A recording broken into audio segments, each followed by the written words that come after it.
du greffon, elle peut être présente. Une infection virale peut aggraver aussi l'anémie.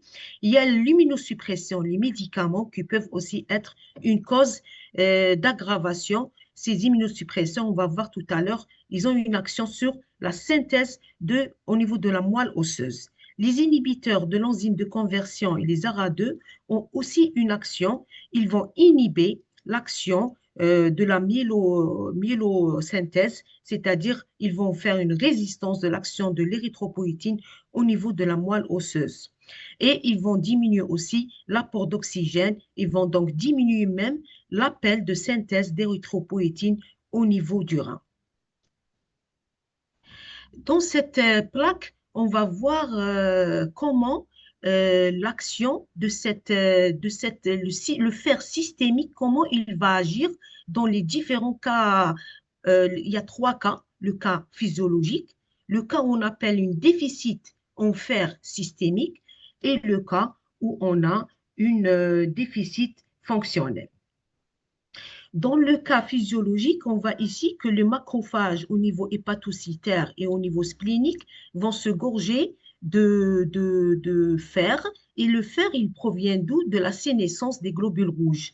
Donc, cette sénescence des globules rouges,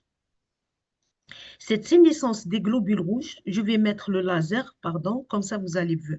Donc, la sénescence des globules rouges va donner le fer qui va être séquestré au niveau des macrophages spléniques et hépatiques. Ces macrophages qui sont pleins de fer, on va les réutiliser le fer pour la synthèse justement de nouveaux globules rouges au niveau de la moelle osseuse. Donc, il y a une libération de ce fer par les macrophages à travers un canal qui va être le fer va être transféré par une protéine qui est de porteuse, c'est la transférée, qui va transférer donc ce fer vers la moelle osseuse pour synthétiser les globules rouges. Ça, c'est l'état normal, physiologique, où il y a une hormone qui est sécrétée normalement, l'hepcidine. Cette hepcidine, elle permet la libération par ce canal du fer à partir des macrophages. Dans le cas où il y a un déficit systémique de fer, tout se passe déjà, premièrement, il n'y a pas beaucoup de globules rouges qui sont libérés ou sénescence ou qui vont être détruits. Donc, automatiquement, il y aura moins de fer qui va être séquestré au niveau des macrophages, qui va être libéré. Ce fer, il est très peu, donc, et on voit ici qu'il n'y a pas beaucoup de transférine, de protéines porteuses de fer. Et donc, automatiquement, on aura moins de fer qui va arriver vers la moelle osseuse et moins de synthèse, donc, de globules rouges. Ça, c'est le déficit systémique en fer. Actuellement, c'est le concept qu'on dit comme ça. Avant, on disait un déficit absolu en fer. Maintenant, la troisième position, c'est le déficit qu'on disait antérieurement aussi, le déficit fonctionnel en fer. Actuellement, on parle d'érythropoèse dépourvu de fer ou restricted iron, érythropoïésis. Cette érythropoèse qui dépend du fer mais qui ne retrouve pas le fer. Au fait, dans ce cas-là, on a les globules rouges qui sont là, il y a une sénescence, il y a une séquestration normale du fer, le fer il est en assez grand nombre, malheureusement, il n'est pas libéré au niveau du canal du macrophage. Il est séquestré au niveau des macrophages hépatiques et spléniques. Cette séquestration, elle donne donc libère peu de fer et donc on a peu de fer qui est transféré par la transférine vers la moelle osseuse. Donc on aura automatiquement une anémie par moindre présence de fer libéré. Pourquoi? Parce qu'il y a cette hormone d'origine hépatique qui est l'hepcidine, elle est libérée en grande quantité à cause de l'inflammation systémique de la maladie rénale chronique. Donc, on a une hepcidine qui est en grande quantité qui va inhiber la libération du fer au niveau des macrophages, qui va donc séquestrer le fer dans les macrophages et va donc inhiber et diminuer la synthèse de globules rouges. C'est le déficit fonctionnel en fer. Là, si on calcule la ferritine, le réserve en fer, on va les trouver très normaux ou élevés. Par contre, si on fait le coefficient de saturation de la transférine, on va la trouver inférieure à 30%. Voilà la différence, alors que dans le déficit en fer systémique ou le déficit absolu, on aura moins de ferritine inférieure à 100 nanogrammes par ml chez le sujet en MRC stade 3 à 5, à 4 ou le 5, mais avec une condition de saturation très bas, inférieure à 30 ou 20%. Dans ce cas-là, même chez le dialysé, la transférine est basse et on aura une ferritine qui est inférieure à 200 nanogrammes par ml. Donc ici, transférine, ferritine basse. Ici, ferritine normale ou élevée. Par contre, des conditions de saturation de la transférine basse parce qu'il y a moins de fer qui est libéré. Quand, cliniquement, quand penser à une anémie, on a les conséquences fonctionnelles. L'anémie, elle est très peu symptomatique que quand elle est très sévère. Dans les stades primaires, donc on ne la trouve pas facilement. C'est juste une fatigue, une fatigabilité, une asthénie, moindre effort physique, une difficulté à aller au travail, à faire le déplacement à l'école pour les enfants. Donc, il y a une dyspnée qui peut apparaître, mais surtout donc, quand on fait des efforts. Donc, elle ne paraît pas très facilement au début. Elle peut se manifester par des troubles du sommeil, une baisse de la productivité professionnelle et scolaire, voilà, et surtout une perte d'appétit. Les complications surviennent surtout quand il y a des complications cardiovasculaires, telles que chez un patient déjà qui a donc un antécédent ou bien qui est anciennement tabagique, qui ne se connaît pas coronaropathe, on peut donc avoir une aggravation rapide. Cette dyspnée peut apparaître plus rapidement. Il y aura une HVG qui peut apparaître, une insuffisance cardiaque, et dans ces cas-là, c'est les complications cardiaques qui peuvent être symptomatiques de l'anémie. Les complications rénales, c'est surtout l'anémie, elle a été retrouvée dans pas mal d'études, elle augmente la progression de la maladie rénale chronique. Donc, il faut la traiter pour stopper la progression de la MRC. Ça, c'est parmi les faits les plus importants qui ont été retrouvés.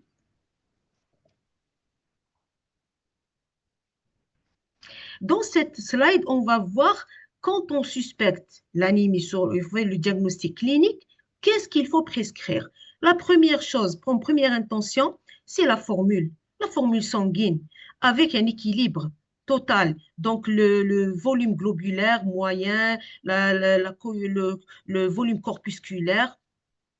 On termine par doser la ferritine, les réserves en fer, le coefficient de saturation de la transférine et surtout la CRP, parce qu'on a vu que l'inflammation peut être une cause d'anémie fonctionnelle.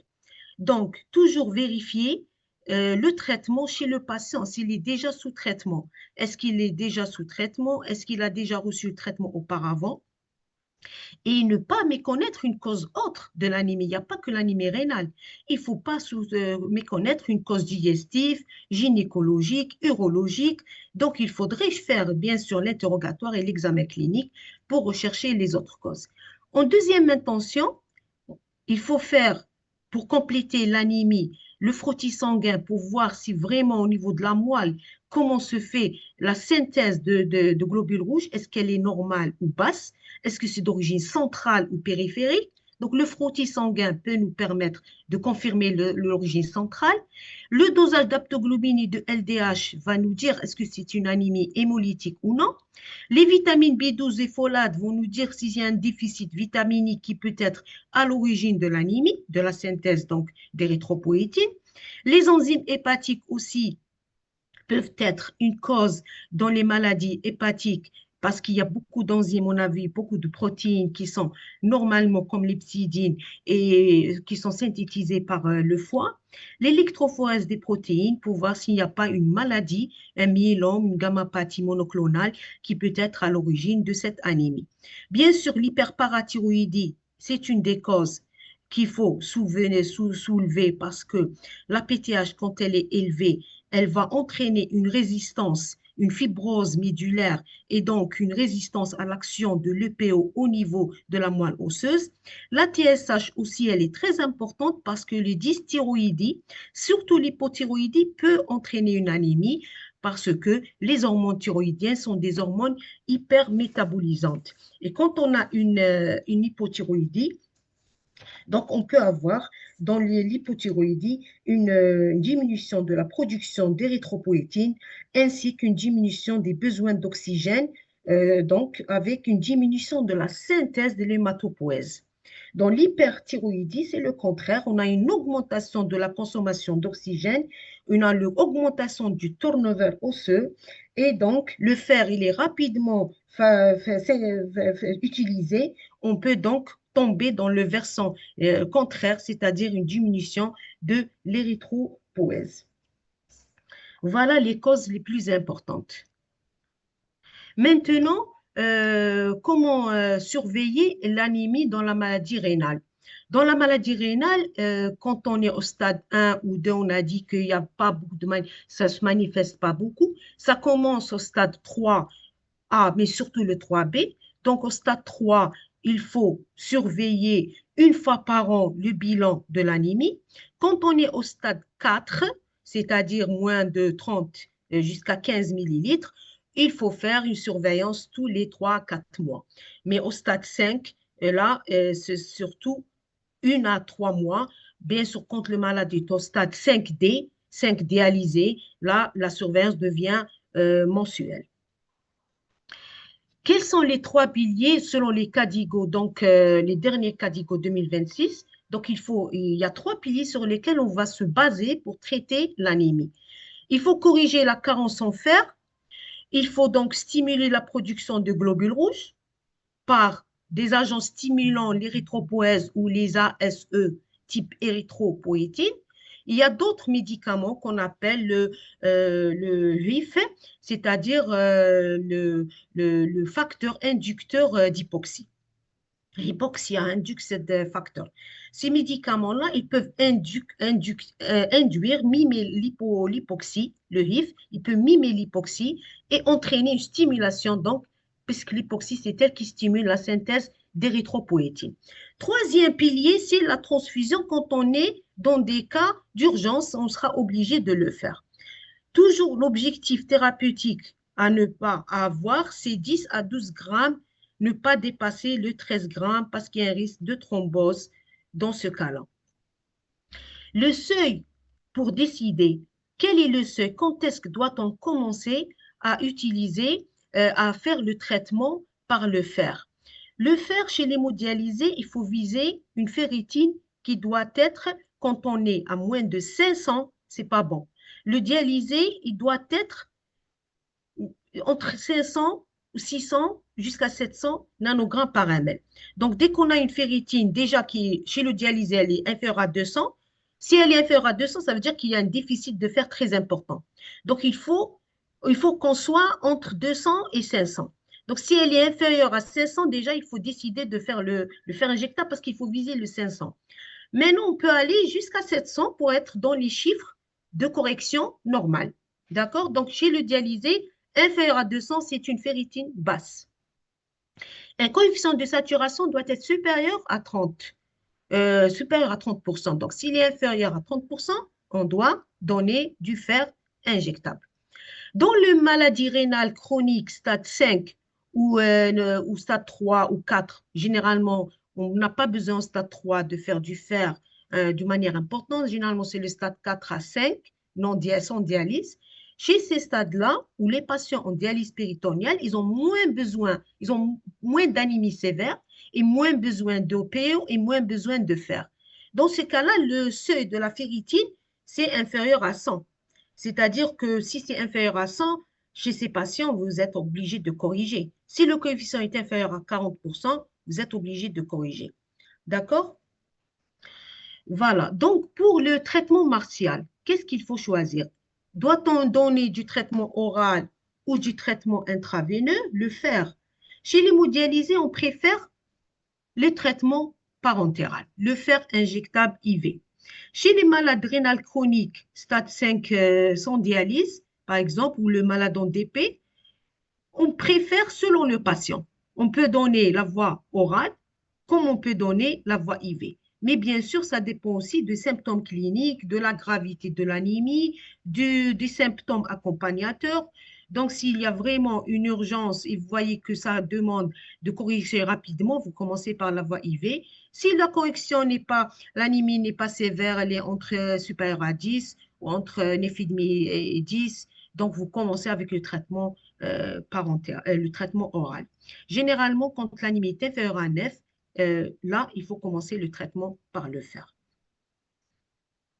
Le fer IV en pratique, alors, il doit être fait dans un milieu pour prendre en charge hospitalier, hôpital du jour, pour prendre en charge une hypotension, ou en clinique, ou bien en hôpital, mais il peut être fait en UPSP, dans les structures de proximité. Bien sûr, il faut seulement avoir quand même des appareils pour surveiller la tension artérielle, pour voir une réaction éventuellement une réaction allergique. Donc, avoir au moins les médicaments à bord, les corticoïdes par exemple, ou les antihistaminiques. Voilà. La prémédication n'est pas automatiquement et n'est pas systématique chez tous les patients. Si vous avez un patient qui a des antécédents d'allergie, oui, vous pouvez faire une prémédication.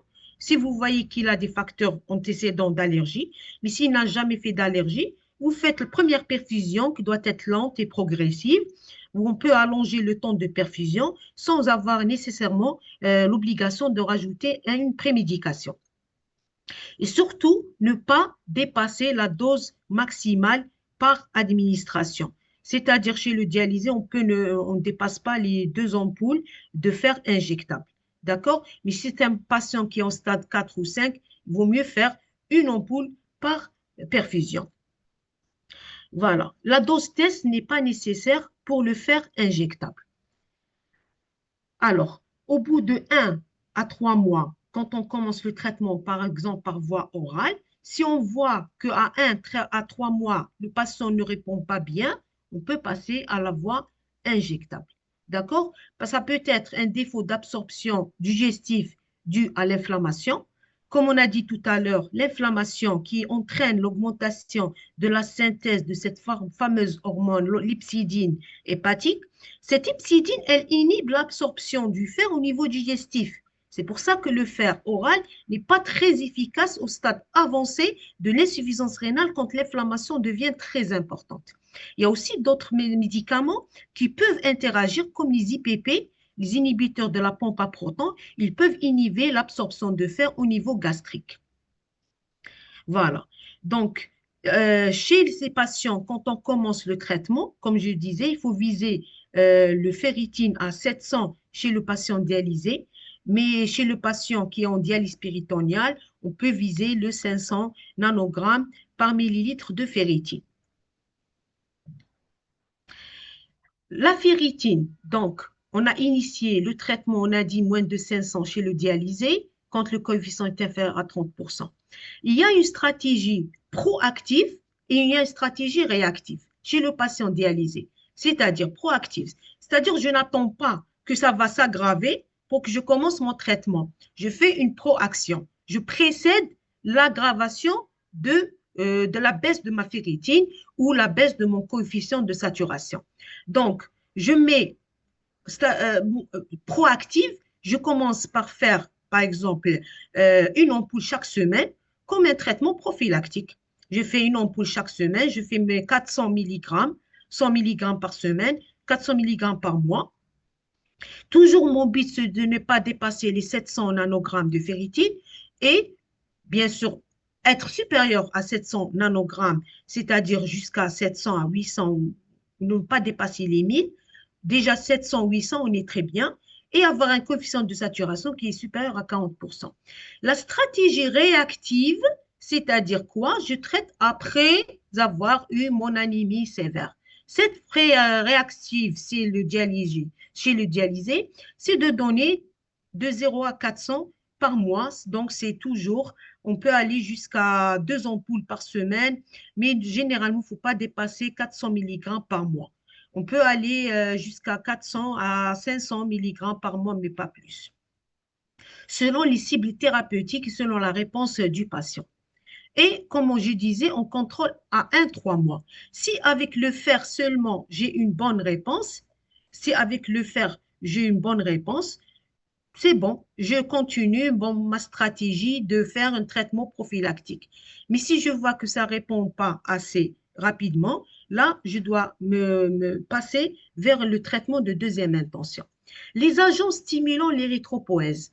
Les ASE, c'est l'érythropoïétine. C'est le premier choix. Donc, vous avez compris qu'il faut que je corrige ma ferritine, que je corrige mes réserves de fer, parce que si je commence directement par l'érythropoïétine avec le fer en même temps, le fer va être consommé très rapidement et l'érythropoïèse va ne pas pouvoir se faire correctement. Il faut toujours précéder 1 à 3 mois par le fer, commencer. Des fois, chez les patients de stade 4, le fer seulement suffit. Chez les patients 5D dialysés, bien sûr, je commence par le faire 1 mois, 2 mois. Si je vois que ça commence à se corriger, je commence l'érythropoïétine. Donc, l'érythropoïétine, il faut la commencer quand vous avez une bonne réserve de fer parce qu'elle va consommer rapidement ce fer. Donc, dans les recommandations, il faut toujours corriger les autres causes d'anémie, les déficits en fer, comme vous avez vu, le déficit vitaminique, s'assurer qu'il n'y a pas une hémoglobinopathie, s'assurer qu'il n'y a pas d'autres causes de saignement. Bien sûr, on va commencer par les agents stimulant l'érythropoèse, surtout, c'est l'érythropoïétine. Chez le patient hémodialysé et chez le patient en dialyse péritonéale. Chez le patient hémodialysé, l'érythropoïétine, on peut la faire directement dans le circuit de dialyse. Par contre, chez le malade en dialyse péritonéale, la préférence est à l'érythropoïétine sous-cutanée parce que c'est des patients qui ont moins besoin de PO que les patients dialysés, hémodialysés. L'initiation du traitement, c'est quand l'anémie est inférieure ou égale à 9 ou 10 grammes d'hémoglobine. Donc, dès qu'on est inférieur ou égal à 9, on peut commencer le traitement par le PO. Alors, il y a l'autre traitement qui est l'inducteur d'hypoxie, le HIV factor, hypoxia induced factor. Celui-là, on l'utilise pas chez nous en dialyse, mais ce facteur-là, il peut être fait quand il y a une résistance, surtout à l'action de l'érythropoïétine. Donc, de cas où il y a de résistance à l'action. Chez les patients non dialysés, donc le PO se fait selon la tolérance. Si il y a une intolérance à l'anémie, bien sûr, ça peut être des fois une anémie à 10 et le malade est intolérant. Il est fatigué, il ne peut pas travailler. Donc, chez les patients non dialysés, on peut faire de l'EPO quand il y a une symptomatologie clinique. On n'est pas obligé de suivre le seuil. Par contre, chez le patient dialysé, c'est inférieur ou égal à 9 grammes d'hémoglobine. Donc, l'époïtine, il y a plusieurs formes. Il y a l'époïtine alpha, c'est ce qu'on utilise généralement dans les centres de dialyse et au niveau des hôpitaux. On commence chez les patients non dialysés par 50 mg 50 unités par kilo, 1 à 2 fois par semaine. Au stade de dialyse, il faut aller un peu plus, donc 50 à 100 unités par kilo, 3 fois par semaine. Chez le dialysé, donc, il faut augmenter la dose. Pour surveillance du traitement, quand vous avez une augmentation très rapide de l'hémoglobine au-delà de 2 grammes par mois, vous allez baisser de 25% la dose. Quand vous avez une absence ou une augmentation de l'hémoglobine de moins de 1 gramme par mois, parce que la cible, c'est 1 gramme par mois. Il faut augmenter de 1 gramme. Si on a moins de 1 gramme, on augmente la dose de 25%. Et si on a une augmentation rapide de 2 grammes, par exemple, par mois, supérieure à 2 grammes, il faut baisser de 25% la dose. La darbépoïétine, on l'a au niveau du CHU. C'est une hormone qui a libération plus prolongée, donc ce n'est pas une libération rapide. Ça ne nécessite pas 2 à 3 fois par semaine. Ça nécessite une injection par semaine ou une injection tous les 15 jours. La darbépoïétine ou l'Aranesp, on l'utilise chez les malades non dialysés à raison de 0,45 microgrammes par kilo semaine. Et chez les patients dialysés, toujours, on peut aller de 0,45 microgrammes par semaine jusqu'à 0,75 mg par kilo chaque 15 jours.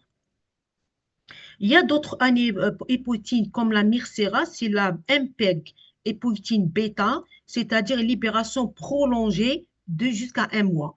Là, c'est des médicaments qui peut de Mircera de Roche qui va être utilisé une fois par mois ou maximum une fois par 15 jours. Ça, c'est vraiment une érythropoïétine qui peut nous faciliter beaucoup la tâche aux médecins. D'accord? Dans cette slide, quels sont comment, quand on a une absence ou une résistance à l'action de l'érythropoïétine, quelles sont les causes? Pourquoi on a une résistance à l'action des agents stimulants l'érythropoïèse?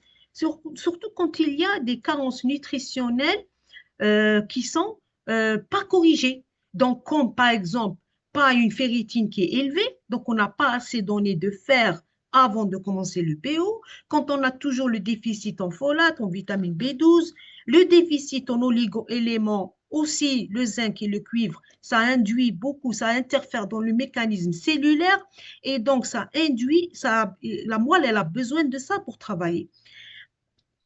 Il y a aussi l'inflammation chez le dialysé chronique, les infections parasitaires, les infections digestives, donc les maladies auto-immunes, l'inflammation chronique, les infections sur cathé de dialyse, les infections péritoniales, tout ça va inhiber, comme on a vu, l'érythropoïèse.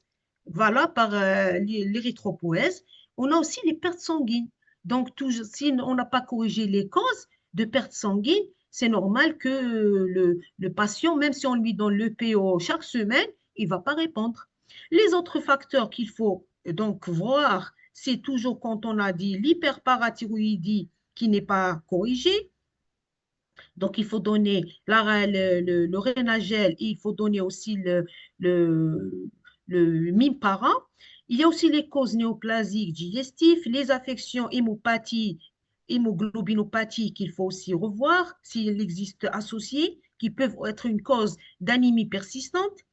Les médicaments, les IECARA2, comme on a dit, ils entraînent une diminution de l'érythropoïèse, l'angiotensine 2 parce il a une action trophique sur la moelle osseuse. Donc, si on inhibe l'angiotensine 2 par les ARA2, on aura une diminution du trophisme et une diminution de la synthèse de PO au niveau de la moelle osseuse. Les IEC aussi, ils augmentent la synthèse d'une protéine qui va inhiber elle-même la prolifération des cellules souches hématopoïétiques. Donc, vous voyez, les ARA2 et les IEC, ils ont une action d'aggravation sur l'anémie.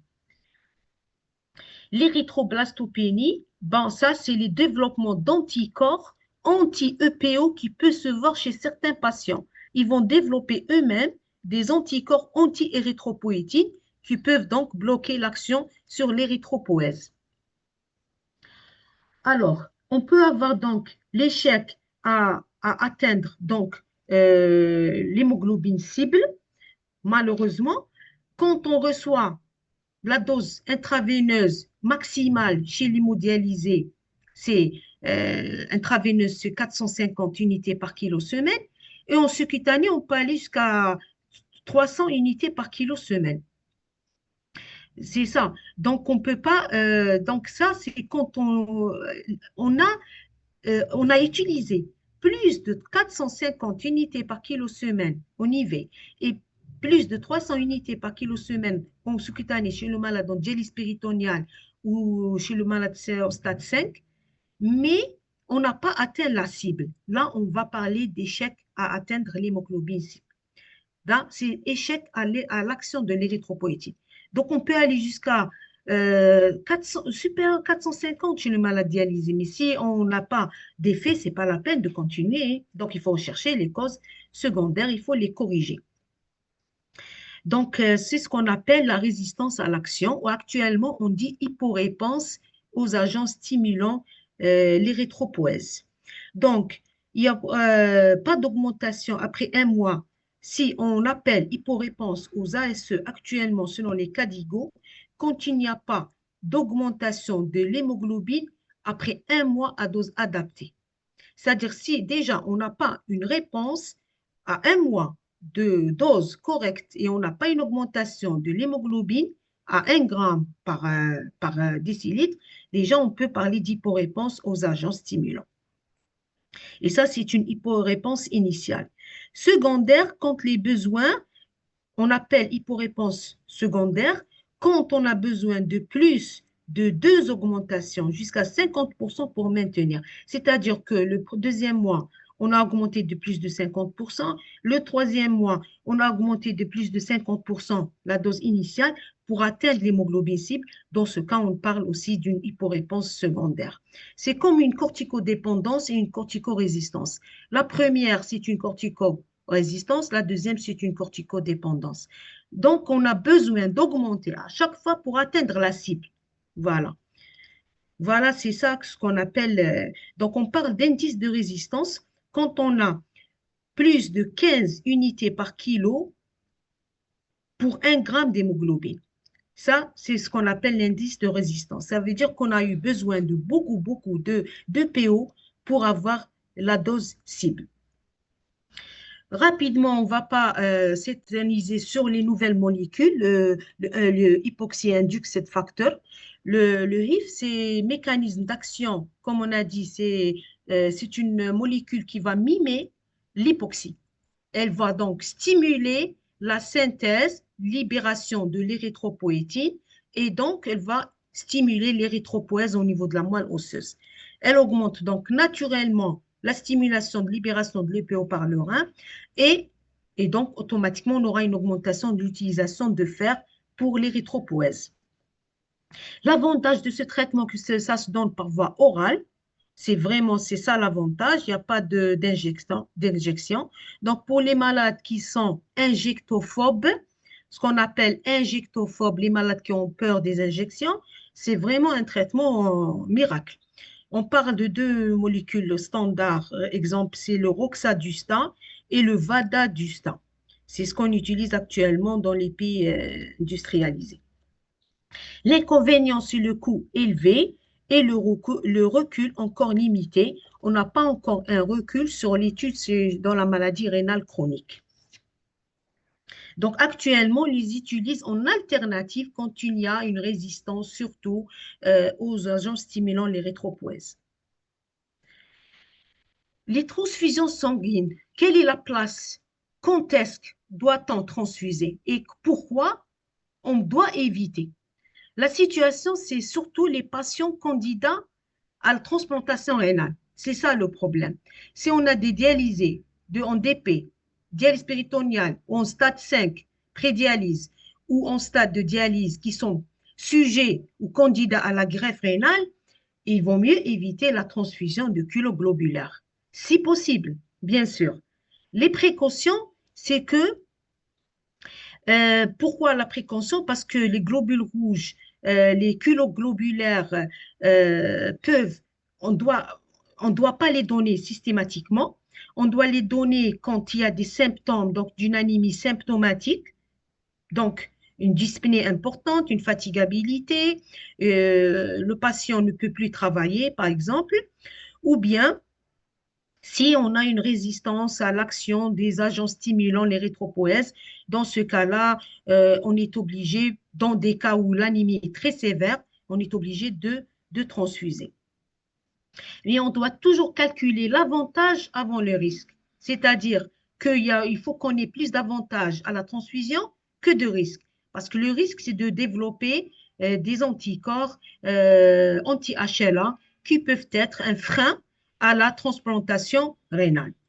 Bien sûr, l'indication, c'est surtout l'urgence dans la transfusion, c'est l'anémie aiguë. Quand il faut transfuser, bien sûr, si on a bien sûr toujours l'avantage plus que le risque, c'est une urgence hémorragique, un syndrome coronaire aigu, une situation préopératoire obligatoire, on doit corriger rapidement l'anémie. À part ces situations-là, il vaut mieux éviter les transfusions sanguines. Là, c'est un algorithme que je vais simplifier rapidement chez les patients en dialyse. Donc, on regroupe, on resynthétise ce qu'on doit faire. On va dépister l'anémie chez le malade en dialyse. On est toujours en situation 5D. Il faut dépister l'anémie, la carence en fer, formule, ferritine, taux diurétique, coefficient de saturation de la transférée. Une fois qu'on a diagnostiqué l'anémie chez l'homme inférieur à 13, chez la femme inférieure à 12, il n'y a pas de problème. On va faire, calculer, bien sûr, on aura la ferritine. Si la ferritine est très basse, surtout quand il y a un déficit sévère, elle est inférieure à 45, si le déficit est très sévère, donc il faut chercher les causes secondaires de déperdition sanguine. Est-ce que urologique? Est-ce que gynécologique? Est-ce que gastro-entérologique? Donc, s'il y a des pertes sanguines, digestives, urologiques ou gynécologiques, il faut les corriger. Maintenant, si ce n'est pas un déficit très sévère, par contre, c'est une ferritine qui est inférieure à 500 chez le malade dialysé et le coefficient inférieur à 30%. Dans ce cas-là, malgré que la ferritine est comme ça, il faut toujours éliminer les causes secondaires qu'on a vues. Et quand on a une ferritine, on a dit inférieure à 500, coefficient inférieur à 30, là, on est obligé d'aller vers le fer injectable sur le malade dialysé. Avec le fer injectable, on vérifie à 1 mois jusqu'à 3 mois le taux d'hémoglobine, la ferritine, le coefficient, on va les voir. S'il répond bien, on continue la thérapie par le fer jusqu'à ce qu'on ait une ferritine supérieure à 500 et un coefficient de saturation supérieur à 40%. Par exemple, dans le cas où on a une infection intercurrente, par exemple de la fistule ou du cathé, il faut arrêter le fer parce que le fer il ne sera pas sorti du macrophage quand il y a une infection ou inflammation importante. Donc, ce n'est pas la peine de donner du fer quand on a une infection active. Donc, si dans la situation où on a une ferritine qui, par contre, qui n'est pas très basse, dans ce cas, on doit dépister les causes de l'anémie. Donc, ce n'est pas une cause l'anémie n'est pas d'origine ferriprive. Dans ce cas-là, on doit faire une frottis sanguin, on cherche une origine centrale de l'anémie, myélofibrose par exemple, ou un cancer hématologique. On fait la recherche d'une anémie hémolytique, d'une anémie inflammatoire, d'un déficit en vitaminique, les tests hépatiques, est-ce que c'est d'origine hépatique, les chaînes légères pour une gammapathie monoclonale, les dysthyroïdies, l'hyperparathyroïdie, les causes parasitaires qui peuvent être d'origine digestive, donc diminution de l'absorption du fer au niveau gastrique. Toutes ces causes-là, on doit les chercher quand on n'a pas une cause ferriprive. Dans ce cas-là, la cause sous-jacente, on doit la traiter. Bien, si on a tout ça, une des causes non ferriprives, on doit la traiter et on se réfère à un autre spécialiste, par exemple un hématologue. Dans le cas où on a trouvé, là par contre, excusez-moi, là quand on n'a pas la cause retrouvée ici secondaire, on réfère à un autre spécialiste pour explorer plus cette anémie. Quand on a trouvé une cause secondaire, déficit en vitamines, dysthyroïdie, hyperpara par exemple, on va considérer une anémie rénale avec des paramètres de fer adéquats. On dira que c'est une anémie d'origine, par exemple, hyperthyroïdie ou hypothyroïdie, mais qui n'est pas d'origine ferriprive, avec des paramètres de fer qui sont très probablement normaux. Dans ce cas-là, les causes ne sont pas ferriprives. Aucune autre cause corrigible d'anémie, on considère les avantages et le risque d'utiliser les ASE. Ici, on peut utiliser les ASE sans utiliser le fer. Il faut viser toujours le 9 à 10 grammes puisque le fer, il est normalement normal dans ces cas-là. Donc, on se rejoint ici.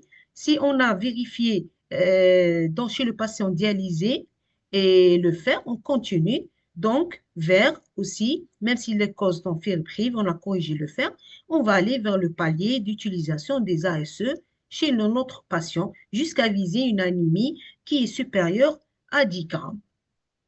On administre les agents stimulants, la dose la plus faible possible. On surveille l'hémoglobine chaque mois, généralement, après l'initiation de l'érythropoïétine. Surtout, ne pas utiliser quand on a plus de 11,5. Quand on arrive à 11,5, 12, il ne faut pas dépasser 12. Le risque de thrombose et d'AVC est très important. Donc, il faut viser maximum 11,5. Maximum, l'idéal, c'est 11,5, maximum 12. On peut aller jusqu'à 12, mais en sachant que le malade n'est pas cardiopathe ou coronaropathe, par exemple, ou ayant des antécédents de thrombose. Il faut faire très attention. Donc, voilà.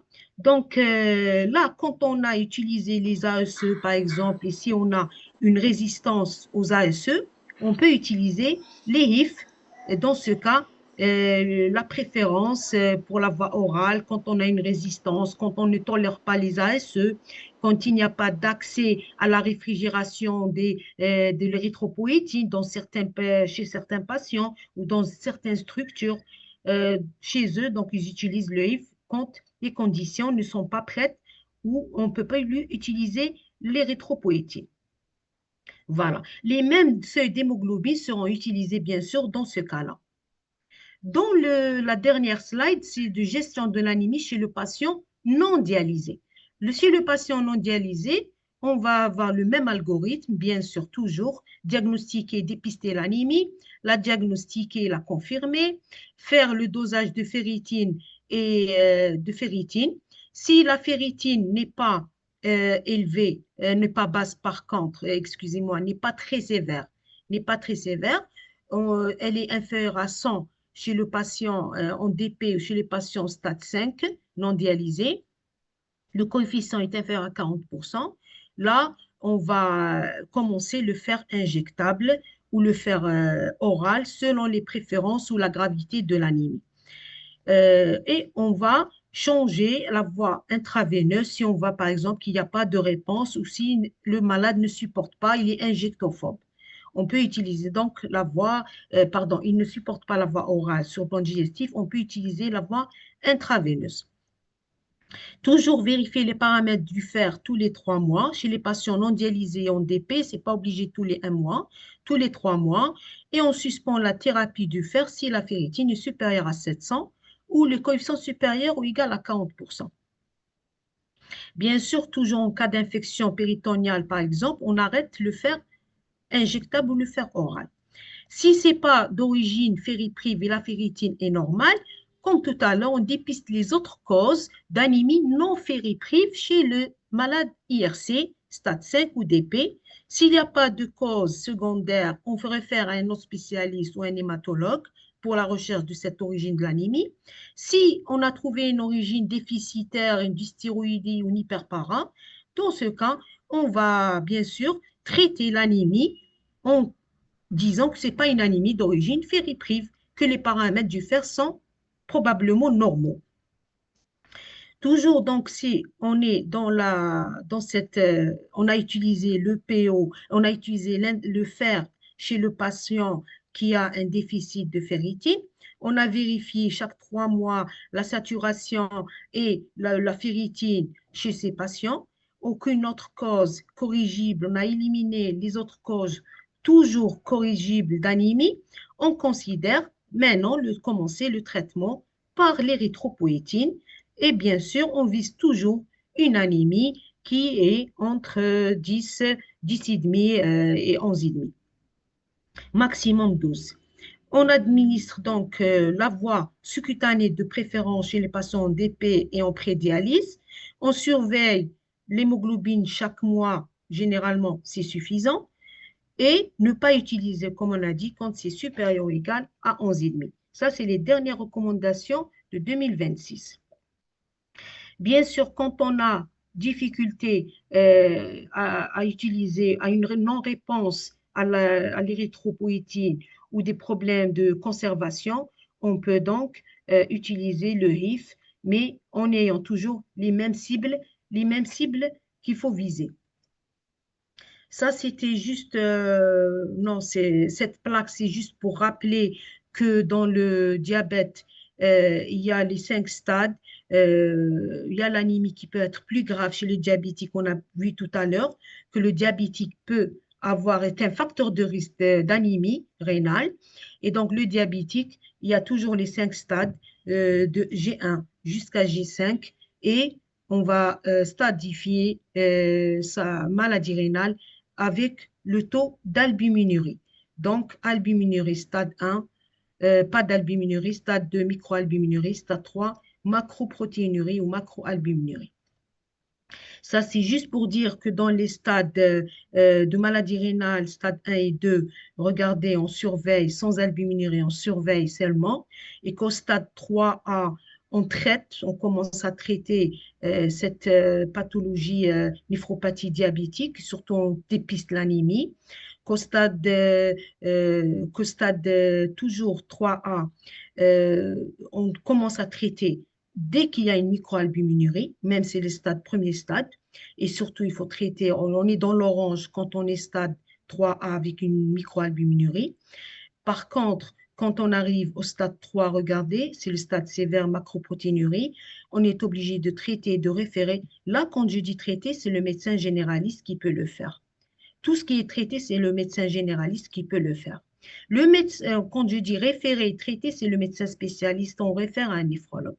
Donc, au stade 1 et 2, dès qu'il y a une protéinurie importante, on réfère à un spécialiste. Malgré que le stade 1 et 2, alors le stade 3A avec macroprotéinurie, toujours c'est très grave.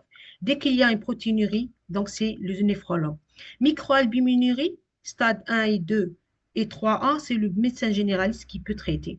Stade 3B, inférieur à 30 ml, on commence à envoyer au néphrologue. Voilà. Dès que ça s'aggrave dans le stade, c'est le néphrologue qui prend le relais au stade 3B. Dans le stade sans protéinurie, sans albuminurie, il n'y a aucun problème. Mais dès que le stade est inférieur à 30 millilitres ou 15, voilà, 30 millilitres, il faut envoyer, quelle que soit la protéinurie, il faut envoyer au néphrologue. Voilà ce que j'avais à présenter sur le plan didactique. Maintenant, on a un cas clinique très rapide qui ne va pas prendre beaucoup de temps. Dans ce cas clinique, il y a monsieur K qui a 72 ans. Il est diabétique et hypertendu. Il a un DFG calculé à 35 millilitres. MRC, donc il est au stade MRC, stade 3B, c'est-à-dire entre 15 et 45 et 44. D'accord? On est donc au stade on est au stade pardon, on est au stade entre 30 et 45. On est à 35. C'est le stade 3B. Ce monsieur, il consulte pour une fatigue importante depuis 3 mois. Bon, il dit qu'il est fatigué. Il a une pâleur à l'examen clinique qui est seulement conjonctivale. La tension, elle reste quand même un peu systolique, elle est élevée. La diastolique reste correcte. Il ne signale pas de saignement extériorisé depuis ces derniers mois. Il dit qu'il n'a pas de problème au niveau des selles ni au niveau digestif. La biologie retrouve chez lui une hémoglobine à 9,2, un VGM qui est normal, une ferritine à 450 microgrammes, un coefficient de saturation à 15%, une CRP à 20. Maintenant, c'est interactif. Vous pouvez intervenir si vous voulez. Quelle est la cause principale de son anémie à votre avis?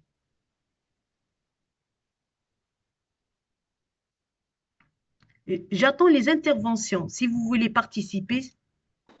Alors, au lieu d'envoyer des mails comme ça avec vous devinez quoi, essayez de répondre aux questions, s'il vous plaît. Oui, oui. C'est-à-dire, Essayez d'être oui, interactif parce que c'est la c'est ça. partie la plus importante pour voir si vous avez assimilé. Vous avez par contre, en attendant qu'il réponde, vous avez deux questions. Comment Oui, on ajuste les doses RNSP oui, oui. et est-ce qu'il y a des limites pour l'injecte et le lévénophère? Alors, pour les doses d'Aranes, qui est la darbipoétine, donc c'est une injection chaque semaine ou chaque 15 jours. On commence à 0,45 microgrammes par semaine ou bien bon, on peut aller jusqu'à 0,90, 0,75 jusqu'à 0,80 microgrammes chaque 15 jours. Comment ajuster la dose? Au bout d'un mois, on fait aussi le dosage de l'anémie et de l'hémoglobine. Si on voit qu'elle n'augmente pas, c'est le même protocole que pour l'hépotin alpha. Si elle n'augmente pas moins de 1 gramme par mois, je peux doubler la dose, je peux augmenter de 25 à 50% la dose. C'est-à-dire, je peux donner 30 grammes par semaine, je peux donner une ampoule et demie par semaine. Je peux augmenter de 25 à 50% la dose. Si j'ai une augmentation trop rapide de plus de 2 grammes d'hémoglobine par mois, je dois baisser de 25 à 50% la dose. C'est-à-dire, au lieu de donner, par exemple, 30 microgrammes par semaine, je vais donner 30 microgrammes chaque 15 jours. Voyez un peu, je peux allonger la durée. Je peux allonger la durée. Et pour le fer injectable. Alors, pour le fer injectable, je peux aller chez le dialysé jusqu'à 2 à 3 ampoules par semaine. Je peux aller jusqu'à 200 à 300 milligrammes par semaine. Mais dans le cas où l'anémie est trop sévère, je nécessite une correction trop rapide. L'idéal, c'est de faire une injection par semaine, une ampoule de fer de 100 milligrammes par semaine. Ça me fait 400 milligrammes par mois. Je suis dans un traitement chronique, c'est-à-dire un traitement de correction progressive. Si je nécessite une correction rapide, secondaire, par exemple, à l'hémorragie digestive, gynécologique, je peux faire 200 jusqu'à 300 milligrammes par semaine. Dans la même perfusion, je peux aller jusqu'à 2 ampoules par perfusion. Mais la semaine, je peux faire jusqu'à 3. Par exemple, début de semaine, je fais 2, fin de semaine, je fais 1. On revient au cas clinique, ensuite on reprend avec les questions. Oui, très bien. Alors, si vous voulez bien, Professeur, est-ce que vous avez le chat à votre côté? Alors, le chat. Est-ce que vous avez le chat قدامك? Parce qu'ils répondent. Et en même temps, il y a des questions. Ben, on va laisser les questions. Oui. Le chat, oui, afficher le chat, oui. Oui, oui, c'est bon, j'ai le chat. Oui. Oui, mais alors, j'ai vu. Oui, oui, j'ai vu le chat, il est là, j'ai ouvert le chat. Alors, je vois, j'espère qu'on aura la vidéo, s'il vous plaît. Bon. لا لا لا لا ما تقرايليش هادو كامل صوتي نقول لك وين تقراي ابداي قراي من الجيزر 27. Très bien, ok, j'arrive. Alors, j'arrive. Il y a une question qui parle de ces causes inflammatoires. Il y a une question qui dit cause inflammatoire. Il y a insuffisance rénale. Alors, insuffisance rénale, je n'ai pas compris la question. Il veut dire quoi? C'est la réponse. Je pense pas une question, c'est juste une remarque. Principale de... Non, non, non. Vous avez exposé le cas clinique. Oui, pardon, c'est la réponse au cas clinique. D'accord. Voilà. Merci, je viens de comprendre. Alors, la question 1, quelle est la cause principale de son anémie? Alors, il y a une réponse qui dit insuffisance rénale. Oui. Bon, déjà, un DFG qui a 35 millilitres par minute, je pense que un DFG, pardon, excusez-moi. Donc, un DFG qui a 35 millilitres par minute, oui. On est au stade 3B et on a dit qu'au stade 3B, l'anémie, elle commence à apparaître. Et certes, il y a une deuxième réponse qui me dit l'inflammation. Oui, je suis d'accord. Il y a l'inflammation qui est là, 20 mg de CRP. Il y a aussi une autre réponse qui dit cause centrale d'origine rénale. Oui, c'est ça. L'origine rénale, c'est l'origine centrale, c'est l'érythropoïétine. Donc, on appelle ça le cause centrale aussi. Qu'est-ce qu'il y a aussi comme réponse? Inflammation et insuffisance rénale, oui. Je préfère l'association des deux.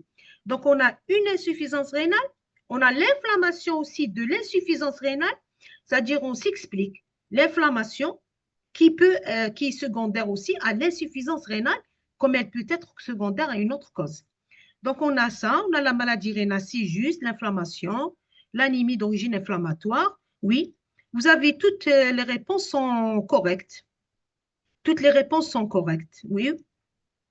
Chez un hémodialysé avec hémoglobine normale supérieure à 12, avec ferritine basse, que faire?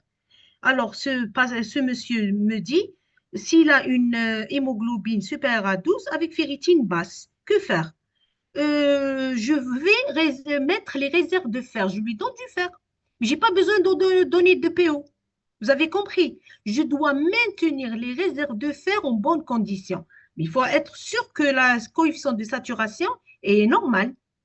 Sinon, je vais donner du fer et il y a de l'inflammation, ça ne sert à rien, ça va être séquestré. Donc, je dois être sûr qu'il n'y a pas une inflammation quelque part. Donc, chez un hémodialysé qui a une bonne hémoglobine, mais qui a une ferritine basse, je lui donne que du fer. Je dois prendre les réserves, je dois les remplir. D'accord? Bon, pour les réponses, c'est toujours maladie rénale, déficit en EPO, Est-ce que l'aranesp est assez efficace? Oui, plus efficace que le PO, surtout chez les patients qui ne sont pas dialysés. On préfère ou on pré-greffe, en préparation à la greffe, on préfère donner l'aranesp. Pourquoi? Parce que c'est une injection chaque 15 jours. Je sollicite moins le patient, je vais le traumatiser moins et donc il va adhérer à la technique. Il est en pré-dialyse ou pré-greffe. Donc, ce n'est pas la peine de l'injecter trois fois par semaine. Donc, l'idéal, c'est une fois tous les 15 jours de donner une injection. Donc, les réponses sont toutes justes, l'anémie inflammatoire et de cause rénale. Est-ce qu'on peut avoir le support? Ça, on verra tout à l'heure. Donc, est-ce qu'on peut aller vers la deuxième question? Que prescrivez-vous en première intention?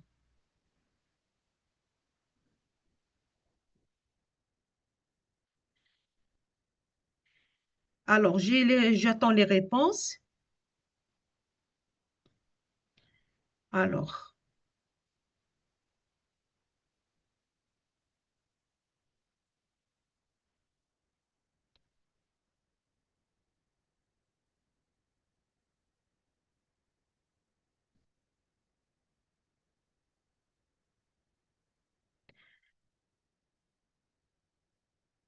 Alors, est-ce que vous m'avez entendu?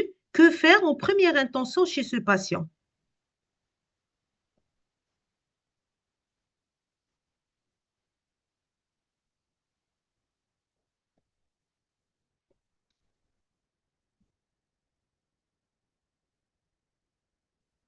Alors, je vais voir les nouvelles réponses.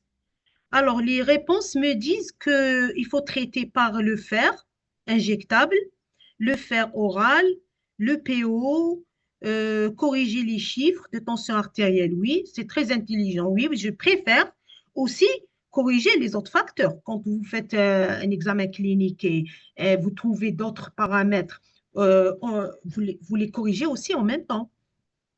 Le traitement, je commence aussi par revoir son traitement antihypertenseur. J'ai une anémie, je corrige, je traite par le fer en première intention, exactement. Donc, en première intention, on a une anémie qui est normocytaire. Donc, il y a une coefficient ferriprive, il y a une ferritine qui est basse, il y a une coefficient de saturation qui est bas. Donc, voilà, je vais commencer. Apparemment, c'est un déficit absolu en fer. Donc, je vais commencer le traitement par le fer en première intention. Alors, certains me disent 100 mg par semaine, le fer, supplémentation martiale, le fer injectable, bien sûr. Je vais commencer. Est-ce que je fais le fer oral ou le fer injectable? Maintenant, je suis au stade 4, 3B.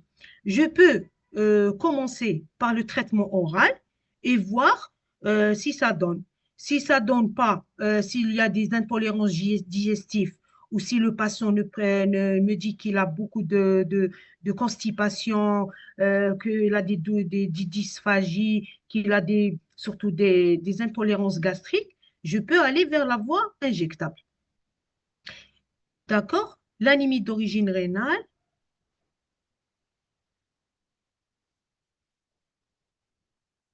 pardon. Donc, ferritine à 450.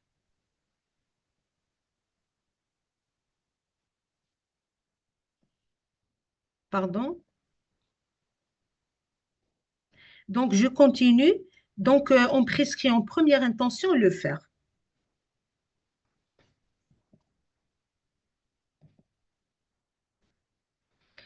Donc, la réponse à la question 1, c'est une carence fonctionnelle en fer. Donc, la ferritine, elle est normale, mais le coefficient de saturation était bas. Donc, on est surtout devant une ferritine qui était à 450. La ferritine était à 450 quand même. Elle n'est pas elle n'est pas inférieure à 200. Comme on a dit dans le stade de 3 ou 4 ou 5 sans dialyse, il faut qu'elle soit inférieure à 200 pour définir un déficit absolu. Donc, on a une ferritine qui est à 450, mais le coefficient de saturation est à 15% inférieur à 20% ou inférieur à 30%. Donc, on est devant une carence fonctionnelle en fer sur un fond d'inflammation et un déficit relatif en érythropoïétine. Qu'est-ce qu'on fait? Est-ce qu'on commence par le voie orale? On peut le faire dans certaines conditions, mais de préférence, ne pas, on commence chez lui parce que quand même, il y a un déficit très important de coefficient de saturation, il est très bas. Donc, on a une saturation des macrophages par le fer et l'inflammation, elle est là. Donc, on donne le fer injectable parce que l'inflammation, elle inhibe. L'inflammation, elle peut inhiber l'absorption digestive et elle augmente la synthèse d'hepcidine. Donc, on va avoir une moindre absorption digestive du fer oral. Dans cette situation-là, il vaut mieux donc donner le fer injectable. Ne pas débuter l'érythropoïétine tant que le fer n'a pas été atteint la cible. Donc, comme je disais tout à l'heure, il faut aller jusqu'à 1 à 3 mois de traitement par voie injectable. Il faut rectifier le fer pour, pour avoir une moindre réponse à l'érythropoïétine. Il faut toujours vérifier l'existence d'une autre cause de saignement digestif, par exemple. L'objectif du coefficient de saturation est d'être supérieur à 30%.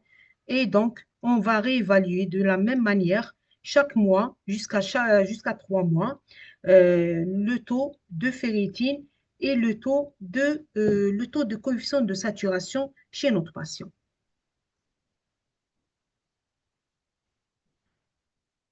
Donc, les messages clés pour la pratique quotidienne, c'est de penser à l'anémie dès le stade 3 de la maladie rénale, donc dès qu'on est inférieur à 60 millilitres. Donc, il faut penser à l'anémie rénale. Surtout le stade 3B, donc quand on est inférieur à 45, entre 30 et 45. Ne pas se fier à la ferritine seule, comme vous venez de voir, le coefficient de saturation, il doit être demandé en même temps que la ferritine. Donc, toujours accompagner le bilan par le coefficient de saturation de la transférine. Le fer intraveineux, il est souvent l'action supérieure au fer oral, surtout au stade de la maladie rénale avancée. Pourquoi? Parce que l'hepcidine, qui est l'hormone qui est libérée au stade avancé de l'IRC, elle inhibe l'absorption digestive du fer oral. Donc, le fer injectable, dans ce cas, il est supérieur. Les agents stimulant l'érythropoïèse ne sont pas un traitement de première ligne. Vous l'avez vu maintenant, il faut commencer par le fer d'abord. Il faut corriger les réserves de fer avant de commencer le PO. L'objectif à ne pas dépasser est 12 grammes par décilitre. Donc, chez l'enfant, 10 à 11 suffit largement. Chez l'adulte, il faut viser le 10 à 12 grammes par décilitre. Éviter les transfusions autant que possible pour éventuellement être candidat à une transplantation rénale. Les références sur lesquelles j'ai travaillé, c'est toujours les Kaduki et les Kadigo. Les Kaduki 2015 sur la maladie rénale chronique, les Kadigo 2021, les Kadigo 2026, les Kadigo 2023 et surtout les dernières Kadigo, c'est les Kadigo 2026, Guidelines sur le management de l'anémie dans la maladie rénale chronique. Les remerciements. Professeur, oui, oui. il y a l'équipe qui vous demande est-ce que vous pouvez leur donner la présentation.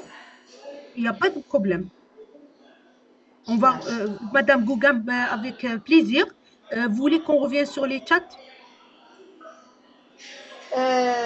Vous leur donnez vous leur donnez aujourd'hui si vous pouvez rentrer dans le chat. Je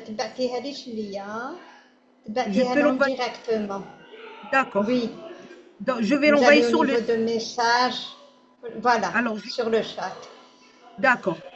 Pour l'instant, est-ce que on continue à répondre à quelques questions, les dernières? On continue, bien sûr, on continue. C'est juste que c'est pas la peine d'écrire vos mails, s'il vous plaît. On va vous envoyer ici et vous allez la voir. Il faut toujours D'accord. demander à l'enseignant. Très bien. peut faire face à une hémoglobine 13 ou 14 chez un hémodialysé. 13 ou 14 chez un hémodialysé, bon, si vous ne donnez plus, surtout pas de PO, vous arrêtez, s'il est déjà sous EPO, vous arrêtez. Vous vérifiez seulement la ferritine. Si vous voyez qu'il est à 13-14, il a été correctement supplémenté, ce n'est pas la peine de continuer. Vous arrêtez pendant 2 mois, 3 mois, tout traitement martial ou tout traitement de PO, et vous réévaluez l'hémoglobine à 1 mois ou 2 mois de l'arrêt de toute thérapeutique. Il faut que l'hémoglobine baisse jusqu'à moins, de préférence jusqu'à 11 à 12. D'accord? Vous suspendez les traitements. Alors, qu'est-ce qu'il y a aussi comme question? À partir de quel chiffre d'hémoglobine décider la transfusion? Alors, la transfusion, normalement, c'est moins de 7 grammes d'hémoglobine quand elle est symptomatique. Bien sûr, 7, c'est vraiment quand il y a une cause d'hémorragie aiguë, une perte sanguine importante, d'hémorragie post-coloscopie, post-fibroscopie, après un geste vasculaire ou interventionnel, ou bien quand on a une cause d'hémorragie, d'anémie aiguë. On doit corriger, bien sûr, la transfusion, mais non, si c'est une hémoglobine qui est à 8, mais qui est symptomatique chez le patient, cardiopathe, par exemple, on va transfuser, par exemple. Donc, ce n'est pas obligé de faire à 7. Si elle est symptomatique et cardiopathe, coronaropathe, par exemple, et on doit corriger à 8. Si on est à 8 et il ne répond pas à l'EPO, vous êtes obligé de transfuser. Donc, on n'attend pas que ça va s'aggraver. Sur le plan cardiaque, c'est très risqué pour vous. Il risque un syndrome coronaire aigu. Alors, qu'est-ce qui est autre question? D'accord. La supplémentation, puisqu'on a une composante inflammatoire, je pense qu'on aura une augmentation de l'hepsidine, oui, qui va empêcher l'absorption de fer, oui, fermeture de la ferroportine, donc la supplémentation est préférée.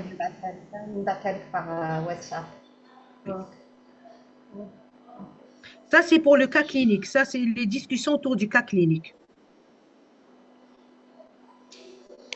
Voilà, je pense que toutes les questions qui ont été mises sur le chat, c'est concernant le cas clinique. Et voilà, les gens demandent le support. Je vais donc l'envoyer sur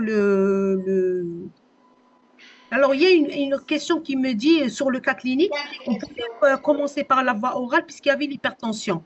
Oui, c'est quand on a l'hypertension sévère, oui, il ne faut pas commencer le traitement, il faut stabiliser. Mais là, ce n'est pas une tension 14, 8,5, elle n'est pas très élevée, donc vous pouvez commencer votre traitement, il n'y a aucun souci. Par contre, vous avez une hypertension, surtout quand elle est supérieur à 16, 9,5, 15,5, jusqu'à 16, 9, 9,5. Si vous avez cette hypertension, il faut la corriger avant de donner tout traitement par voie du fer par voie injectable. Surtout pas de PO jusqu'à normaliser la tension artérielle parce que le PO est un médicament qui a un effet EPO tension. EPO tension, ça veut dire que c'est un médicament qui peut augmenter l'hypertension artérielle. Donc, il y a une question qui m'intrigue un peu. Pourquoi il vous parle d'urgence. Oui. Elle est défilée vers le bas, mais elle est belle sur la stérum. Alors, c'est écrit Oussama, Samsung, Awadi, Lolo. Alors, faut-il arrêter, s'il vous plaît, pour l'IPP? 10h45. Alors, 10h, question. Si j'ai une anémie chez un patient qui a un ulcère de stress, je donne le traitement, les IPP, sachant que l'IPP, bon, j'ai une anémie, sachant que les IPP peuvent diminuer aussi, aggraver l'anémie. Mais si j'ai un ulcère de stress, je suis obligée de le mettre sous IPP. Maintenant, s'il a une anémie, je donne du fer injectable, il n'y a pas de problème. Je donne du fer injectable et je donne de l'EPO. Il n'y a pas de contre-indication à l'ulcère de stress. Alors, qu'en faut-il faire? Quand faut poser l'indication de transfusion chez un dialysé ou IRC, anémie moins de 7 par décilitre, s'il vous plaît. Conduite générale, quand il faut envoyer un néphro il n'y a pas, c'est chez qui il y a un risque, qu'en faut-il faire la transfusion en urgence? Alors là, il me dit qu'il y a un IRC qui a une anémie inférieure à 7 grammes. Qu'en faut-il envoyer au néphro? Ben, s'il y a une indication de transfusion et vous avez couru le malade chez vous, peut-être il est en clinique, je pense de dialyse, qu'il n'a pas répondu à l'EPO, au fer injectable, mais qui a une anémie à moins de 7, vous êtes obligé de corriger par une transfusion, il n'y a pas de problème. Maintenant, si c'est une personne âgée, bien sûr, comme c'est un facteur de risque, il ne va pas être greffé, donc il n'y a pas de problème, on peut le transfuser sans aucun risque. Alors, il y a une autre question. Dans le cas de jambes sans repos, la limite du fer injectable, euh, euh, la limite du fer injectable. Donc, il n'y a pas de contre-indication pour le traitement dans ce cas-là. Que faire en cas de ferritine basse à 300 et coefficient à 40? Ben, maintenant que vous avez une ferritine basse, ça prouve que vous n'avez même pas de fer dans les macrophages. La coefficient, il est à 40, il est limite. Mais bon, ça veut dire que vous êtes toujours, parce qu'on a dit inférieur ou égal à 40, on est dans le déficit absolu. Vous êtes dans le déficit absolu en fer. Vous corrigez par le fer injectable. C'est inférieur ou égal à 40, vous êtes en déficit absolu. S'il vous plaît, pour l'IPP, faut-il arrêter en temps de corriger l'anémie? Alors oui, de préférence si on n'est pas dans un ulcère comme tout à l'heure de stress très important. Si on est devant un patient et il a un ulcère de stress, il va être opéré dans 2 jours là, on ne peut pas arrêter l'IPP injectable, on doit le donner. De préférence, bien sûr, on ne donne pas par voie orale. Mais si c'est un patient qui peut prendre le PP par voie orale, on peut l'arrêter. Le temps de corriger l'anémie, bien sûr, parce que lui-même, il est au niveau digestif, il va baisser l'absorption du fer. Donc, le mode d'administration de PO et de fer en perdialyse. En perdialyse, vous le donnez à la fin de la séance, c'est-à-dire les dernières 30 minutes. Vous donnez votre perfusion de fer injectable, 100 mg, une ampoule en 30 minutes dans le circuit, et vous mettez le PO à la fin de la dialyse. À la fin du fer, dès que vous terminez le fer, vous mettez l'injection de PO.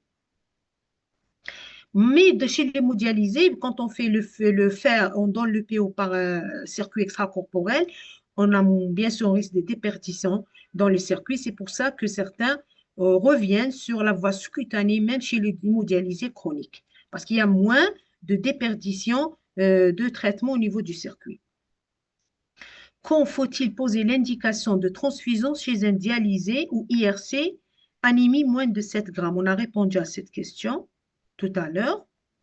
Chez l'hémodialysé, l'administration de PO au moment de débranchement.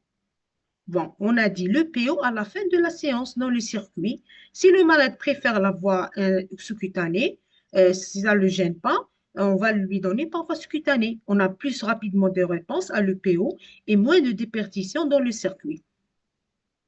Et dans les études, on a retrouvé que la voie sous-cutanée donc exige moins de doses parce que on a moins donc, de pertes et donc c'est des malades qui répondent plus rapidement que les malades qui reçoivent par voie intraveineuse. Avant le débranchement, c'est avant que le circuit va être débranché, c'est-à-dire avant qu'on fasse le passage du sérum salé. On fait passer le traitement, ensuite on fait le débranchement du patient. Le support, il n'y a pas de problème. Pour l'IPP, faut-il arrêter le temps de corriger l'anémie? On l'a dit, on a répondu oui, de préférence s'il n'y a pas une exigence. S'il y a une exigence, on le donne par voie, si c'est préopératoire, on le donne par voie injectable. Pour le généraliste au PU. Bon. Alors, la limite tensionnelle pour faire de l'EPO ou pas pendant la séance. Alors, bien sûr, comme je disais, il ne faut pas que la tension soit supérieure à 15, 15, 9,5. C'est 14, 14,5, je peux donner, il n'y a pas de souci. Mais si je dépasse 9,5, la minima et 15, la maximum, il vaut mieux ne pas donner. D'accord? Il faut équilibrer la tension avant de donner l'EPO. Pendant la dialyse, soit augmenter l'UF, soit le patient, il y a certains médicaments qui peuvent être donnés en perséance. Le myélome multiple compliqué d'IRC. la dose maximale par semaine.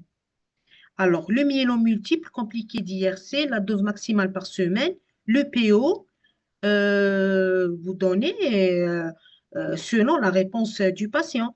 Si vous augmentez jusqu'à 300, jusqu'à 450 unités par kilo semaine chez les patients hémodialysés. Le PO, la contre-indication et les interactions. Les contre-indications à l'UPO, c'est l'hypertension surtout, et c'est l'hémoglobine élevée. C'est la contre-indication à l'UPO. Les interactions, bien sûr aussi, s'il y a une maladie hématologique, s'il y a un cancer de la moelle osseuse, par exemple, une hémopathie, ça ne sert à rien de donner l'UPO. Donc, il faut voir la cause de cette anémie s'il n'y a pas une association à une hémopathie maligne aussi. Donc, la tension élevée, l'hémopathie maligne, une normalisation de l'hémoglobine. Les interactions médicamenteuses, le PO, généralement, il n'y a pas, par les certains médicaments qui peuvent diminuer l'absorption euh, pour le faire, oui, mais pour le PO, il n'y a pas de contre-indication absolue. C'est surtout l'effet hypotension qu'il faut surveiller. Peut-on donner du fer aux malades dans les EPSP? Oui, on peut donner le fer injectable dans le PSP à condition d'avoir un tensiomètre à côté, d'avoir certains médicaments antihistaminiques ou corticoïdes, HHC, musuccinate ou du solumédrol à proximité. Et si le patient il a des antécédents, vous donnez du HHC en pré-perfusion en préparation donc à l'injection. Si vous avez un patient qui fait une réaction ou la première quart d'heure de perfusion, vous arrêtez, si c'est une réaction importante, vous arrêtez la perfusion. Si c'est une petite réaction, juste une rougeur de la peau sans dyspnée, vous pouvez rallonger le temps de perfusion. Au lieu de 30 minutes, vous la mettez en 1 heure ou 1 h 30 et vous donnez du solumédrol, 40 ou 40 mg de solumédrol. Et ça, c'est dans le cas où il y a une réaction très importante. Si la réaction, bien sûr, est dyspnée ou douleur thoracique, vous arrêtez totalement la perfusion. Hein. C'est tout à fait normal et vous pouvez après, vous mettez du solumédrol et vous l'envoyez aux urgences de médecine. Si vous jugez qu'il nécessite un examen par un médecin spécialiste. Est-ce qu'il y a une toxicité de l'injectable?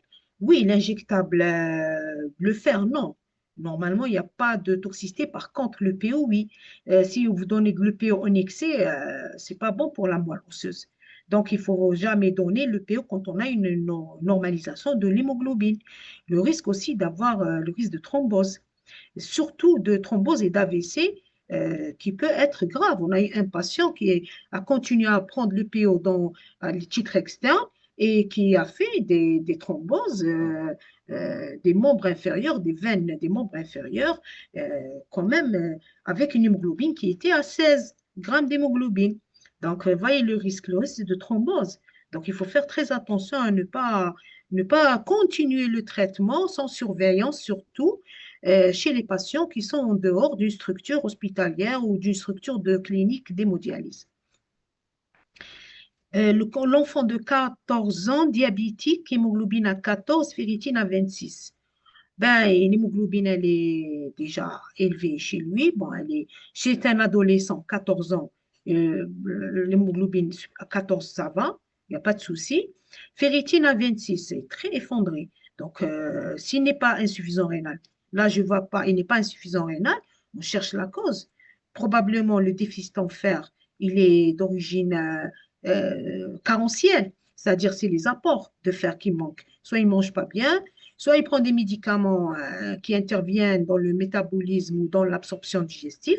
Donc, il faut voir les causes de cette ferritinémie. Il faut voir est-ce qu'il n'y a pas une hypersplénisme, est-ce qu'il n'y a pas une rate qui est augmentée de volume, voir s'il n'y a pas un problème hépatique. Et donc, il faut explorer. Et donc, il faut explorer pourquoi il y a une ferrite. Les réserves en fer sont basses. Ce qui ne fait pas une maladie auto-immune, maladie inflammatoire. Donc, voilà, il faut rechercher les causes de cette hypoferritinémie. Chez un dialysé qui fait des pics de tension en fin de dialyse et qui a une ferritine augmentée. Augmentée, il a une ferritine augmentée. Le PO, que faire? Et il a des pics de tension en fin de dialyse qui a une ferritine augmentée. Le PO, que faire? Bon, je pense qu'il veut dire, ici la question veut dire qu'il a une hypertension per dialyse ou en fin de dialyse. La ferritine, elle est élevée. Et est-ce qu'on donne de l'EPO? Non, on ne donne pas de l'EPO. La ferritine, elle est élevée. Ça suffit. Il a de l'hypertension. On le laisse, on rééquilibre sa tension. La ferritine, elle est élevée, on va l'hémoglobine. On va avoir l'hémoglobine. On ne donne pas de l'EPO jusqu'à ce que la tension soit équilibrée. Le cardio nous demande de faire passer du fer injectable pour les insuffisants cardiaques à l'EPSP. Est-ce possible? Comme je disais, oui, moi, on voit personnellement, il y a des patients qui prennent leur fer injectable dans le PSP, il n'y a pas de souci. Jusqu'à présent, je n'ai pas eu aucun problème chez ces patients. À proximité, ils préfèrent recevoir leur traitement à proximité avec une lettre du médecin néphrologue ou du cardiologue bien expliquant l'état du patient, les précautions à prendre, il n'y a pas de souci. Insuffisant cardiaque, il n'y a pas de problème. Euh, il peut recevoir sur le plan cardiaque, il est suivi, il n'y a pas de contre-indication. D'accord? Euh, S'il y a une formation, prurite et lésions dermatologiques de l'hémodialysé. Ah, et la personne, le monsieur ou la dame demande est-ce qu'il y a une possibilité, docteur Gouga, de faire une formation sur le prurite et les lésions dermatologiques? C'est possible. On peut programmer ultérieurement avec docteur Gouga, il n'y a pas de souci. Parce que ça, c'est vraiment l'hyperphosphorémie est un problème important en dialyse. Oui, très, très bien. Oui, je Inch'Allah. suis d'accord avec vous. Est-ce qu'il y a une allergie au fer injectable et qu'est-ce qu'il faut faire? Le fer injectable, oui, il peut entraîner une allergie, on a dit, donc c'est un médicament allergisant. Il faut donner, donc soit il faut prémédiquer chez les personnes ayant des antécédents par le HHC, ou surtout augmenter le temps de perfusion. Surtout les quarts d'heure, le premier quart d'heure, commencer très lentement. S'il n'y a pas de réaction, on peut augmenter le débit. Au lieu de faire passer en 30 minutes, on le passe en 1 heure. Maintenant, si c'est un patient qui n'a jamais fait de réaction, vous faites la première fois une perfusion, vous commencez en 1 heure. Au lieu de faire 30 minutes, je fais ma perfusion en 1 heure. Et il faut toujours faire comme ça. Donc, augmenter le temps de perfusion. Et s'il fait une réaction en perfusion qui est importante, comme je disais, il faut donner du solimédrol. En cas d'indisponibilité du carboxymaltose ferrique, peut-on le substituer par du fer saccharose? On n'a pas le choix. Certes, on sera obligé, il n'y a pas de le choix, on peut le faire, oui. Mais il faut surveiller les risques allergiques. D'accord? Pouvez-vous nous parler de l'ACR, rythme de surveillance et les normes à admettre? L'ACR, c'est le rapport albuminurie, créatinurie sur les urines fraîches du matin après la miction de la nuit. On demande un prélèvement tube sec des urines fraîches du matin après l'élimination des urines de la nuit. Donc, le malade, il prend un verre d'eau, il urine une demi-heure après, il remplit le tube, il l'emmène au labo. L'ajustement des doses des IEC. On dit qu'il est néphroprotecteur et à un stade avancé, il peut compliquer les hypercalémies. Oui, les IEC et les ARA2 sont des médicaments néphroprotecteurs.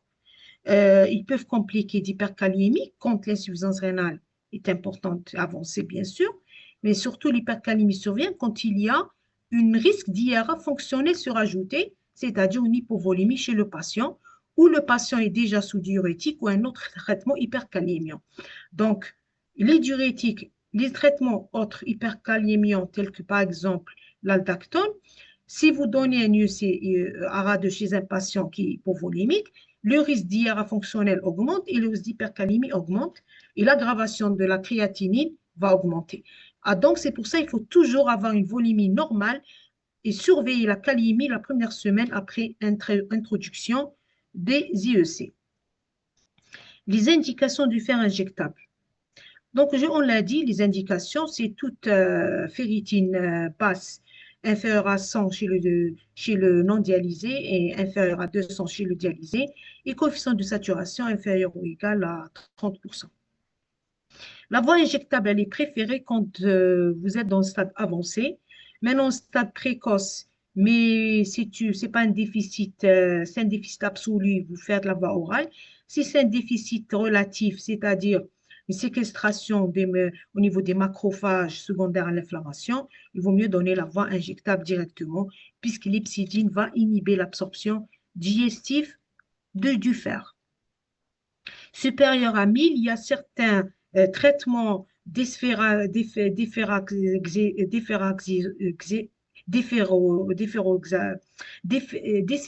d'esphéral, c'est des traitements chélateurs du fer qui sont donnés au niveau des services d'hématologie.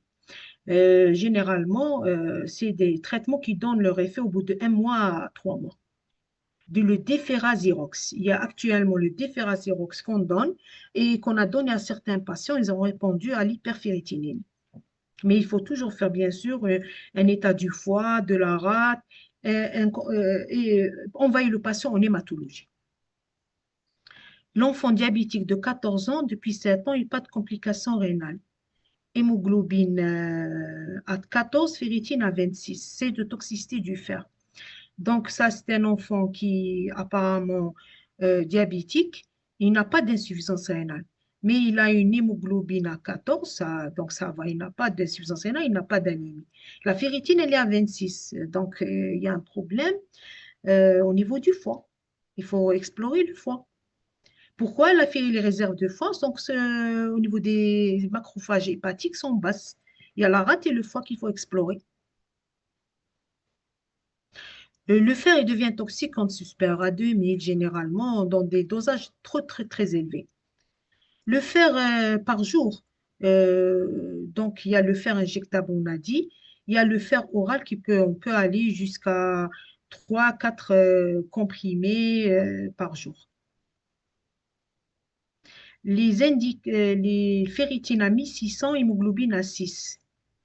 1600 de ferritine, c'est c'est important. On peut donner de l'EPO seul. Ne plus donner justement pour équilibrer, pour faire sortir cette ferritine, il faut donner de l'EPO. Donner de l'EPO seul et voir s'il y a une diminution s'il n'y a pas une séquestration inflammatoire. Bon, il y a la ferritine, vous m'avez donné la ferritine, il faut donner le coefficient de saturation de la transférine. On a dit il faut que ça marche ensemble. Il faut avoir la ferritine et le coefficient de saturation. Les indications du fer injectable. Quand passer à l'avant injectable, on l'a dit, s'il y a une intolérance, s'il y a un déficit fonctionnel au stade précoce de la maladie rénale. Au stade avancé de la maladie rénale, c'est le fer injectable, puisque l'inflammation elle est très importante, elle va inhiber la voie orale. L'ACR, je voulais dire quand demander et par quel rythme de surveillance. L'ACR, il faut la demander chez le diabétique ou le non-diabétique. Alors, il faut la demander, vous avez vu chez le diabétique, dès que la maladie rénale, même si elle est au stade 1, hein, même s'il y a une hyperfiltration glomérulaire chez le diabétique, même si le DFG est au stade pré-clinique, il est supérieur à 120 millilitres, vous demandez la CR dès le début. Parce que la microalbuminurie chez le diabétique, dès qu'elle s'installe, ça devient un facteur de risque cardiovasculaire. Le rythme de surveillance, c'est la microalbe, vous pouvez la demander chaque 3 mois, hein, chaque 3 mois jusqu'à chaque 6 mois, selon le stade de la maladie rénale. Mais au stade de début, stade 1, par exemple, chaque 6 mois, mais il faut aller jusqu'à chaque 3 mois pour dépister la microalbuminurie. Donc, il y a une autre question, en cas d'indisponibilité du carboxymaltose ferrique. Ça, on l'a déjà répondu. La gestion du trouble phosphocalcique, on l'a dit, il n'y a pas de problème, c'est Dr Gougam qui peut organiser les formations, il n'y a pas de problème. Il y a une demande pour les troubles du prurite, c'est-à-dire les troubles phosphocalciques, ce qu'on appelle les TMO, les troubles ostéo-minéralo-osseux, TMO-MRC. La TMO-MRC, c'est un concept qui concerne la maladie rénale et les troubles minéralo-osseux secondaires aux troubles phosphocalciques et à la PTH chez les hémodialysés. Donc, on peut organiser une formation continue avec Madame Gougam, sans problème. Le prurite chez le dialysé, il faut voir l'hyperphosphorémie. Si elle est importante, il faut donner du rénagel qui est un chélateur du phosphore. Donc, il est obligé de le mettre sous chélateur du phosphore. En plus du calcium qui peut chélater, on perd repas, on perd digestion, on donne du calcium, carbonate, gluconate de calcium qui va chélater le phosphore, on perd digestion. Quels sont les bilans biologiques nécessaires pour surveiller les patients sous EPO? La formule, la ferritine, le coefficient de saturation, c'est largement suffisant. Maintenant, si vous avez une résistance, par exemple, vous suspectez une résistance, vous complétez par la CRP, la PTH, les facteurs infectieux, tous les facteurs qui peuvent me montrer des causes secondaires qui peuvent entraîner une résistance. Les conditions de collecte des urines pour le RAC, c'est le matin, après la miction de la nuit. Le malade, les urines de la nuit, il boit une demi-heure après, on remplit son tube, donc on appelle les urines fraîches du matin. Et on envoie tube sec au laboratoire pour doser l'albuminurie sur la créatinurie. Le rapport albuminurie est plus vrai quand l'albuminurie est plus vrai, le dosage, quand il est rapporté à la créatinurie. C'est pour ça que le rapport, il est plus fiable que l'albuminurie seul. Le rapport, il est plus fiable pour la mesure de l'albuminurie. Le, le Desferal, oui, c'est l'hématologue, il peut l'indiquer en dialyse, il n'y a pas de contre-indication. L'hémoglobine glyquée, est-ce que l'hémoglobine glyquée à 14 peut être faussement par une ferritinémie basse? Alors, l'hémoglobine glyquée peut être faussement élevée secondairement à une ferritinémie basse. Oui, parce que l'hémoglobine glyquée, ça concerne toujours l'hémoglobine et donc ça peut interférer quand la ferritinémie est basse. S'il vous plaît, professeur, Oui, envoyez-leur la la communication. présentation. D'accord. Oui, Alors, alors, normalement, je vais voir. Alors, je mets pour envoyer la présentation sur le chat. Je vais envoyer sur le chat, c'est ça? sur le chat, oui, Alors, seulement. je dois cliquer sur quelque chose. Alors, En bas, il y a un petit fichier. carré, le chat. Oui, fichier, c'est Voilà, bon, j'ai fichier. vu. Fichier, Alors, vous allez vers votre ordinateur. porte ordinateur, très bien. OK? Et je donne la présentation, très bien. Voilà, Alors, très bien. Et moi, je vous dis si c'est passé. OK.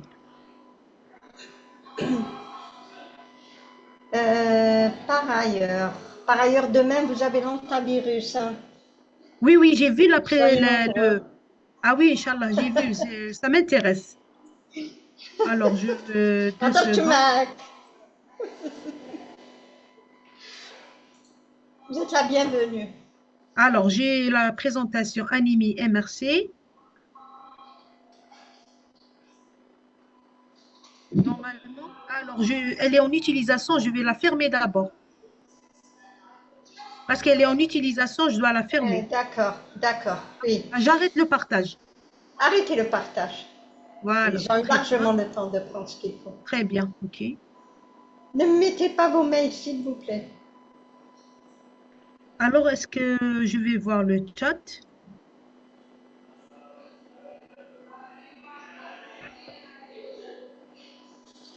Concernant ce programme, je vais répondre directement sans écrire.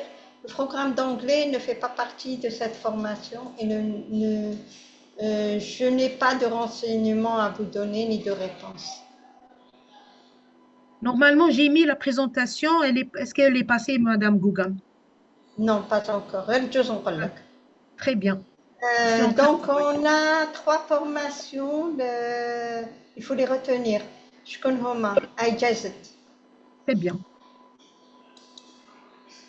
Alors,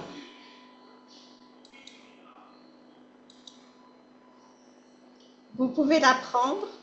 Je vous laisse le temps de l'apprendre. Il suffit de cliquer dessus et vous l'avez. D'accord? Nous, on va libérer notre chère enseignante. Qu'est-ce qu'il y a ici, s'il vous plaît? Pour la session de l'antérieuse, on n'a pas reçu la correspondance. C'est demain à 9h30. Même site, même code. Même code Internet.